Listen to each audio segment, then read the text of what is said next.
ډیرو محترم مسلمانانو، نن د اختر دریمه ورځ ده او یو بهترینه وظیفه راته ښیمه چې ستاسو دعا به فورا الله تعالی قبلوي، ځکه دا داسې الفاظ دي او دا داسې وظیفه ده چې د الله جل شانه رحم په جوش کې راځي او د انسان حاجات الله جل شانه پوره کوي. د حدیث په رڼا کې راته ښیمه چې رسول الله صلی الله علیه وسلم چې دی هغه فرمایي چې کم کس د الله تعالی ته کم یو حاجت وي، صحیح شوه که نه، یا د بنده څه هغه کار وي محترمو، نو په دې طریقه دا وظیفه وکړي انشاءالله العزیز چې سبحان الله رب العرش العظیم.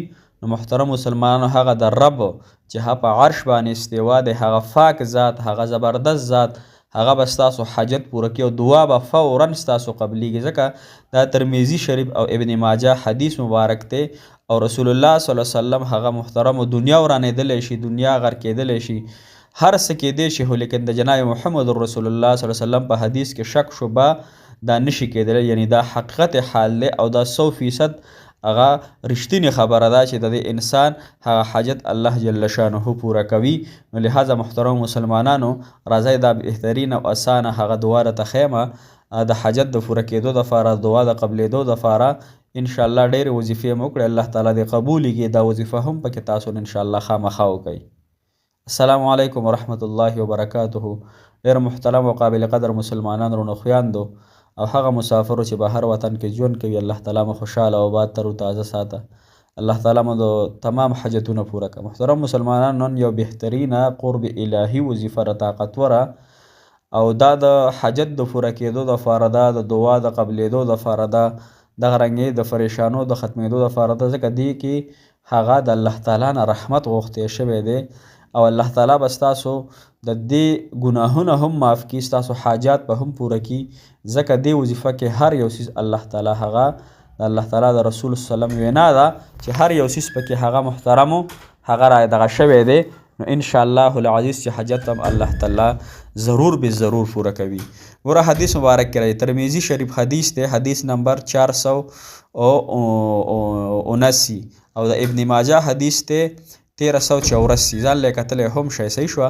نو حضرت عبدالله بن ابي اوفا رضی الله تعالی عنه روایت دی چې رسول الله صلی الله علیه وسلم یو کس د الله تعالی نه څه حاجت وي یا د بنده یو کار وي، محترم مسلمانانو اودس به وکئ، صحیح شوه که نه.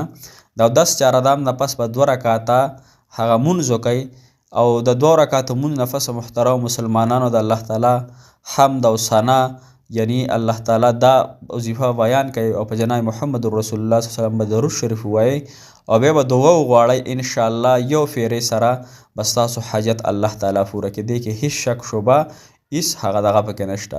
وظیفه محترم مسلمانانو زه تاسو ته په سکرین به انشاءالله ښکاري، تاسو ته غوږ شئ، زه به تاسو په سکرین پرېږدم.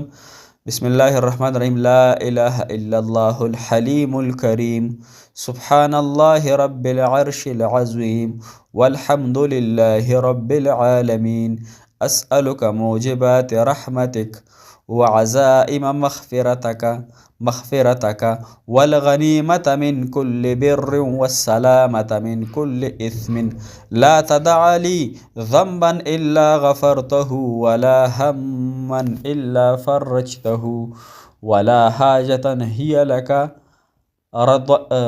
رضا إلا قضيتها يا أرحم الراحمين. دغه وظیفه د محترم مسلمانانو ها او انتهایی داسې الفاظ مې راته وښودل محترمو چې انشاءالله تاسو به د زړه په سترګو چې دا وظیفه وکئ او د زړه په یقین او په سوچ او صحیح تصور سره دا وظیفه وکئ، انشاءالله بیا د الله تعالی نه خپل حاجت دعا وغواړئ چې مالک الله. ګوره دې کې غونډ د الله تعالی صفات بیان شوي دي. د الله تعالی په خپله فرمایي که نه، د عرش مولا مالک څوک دی؟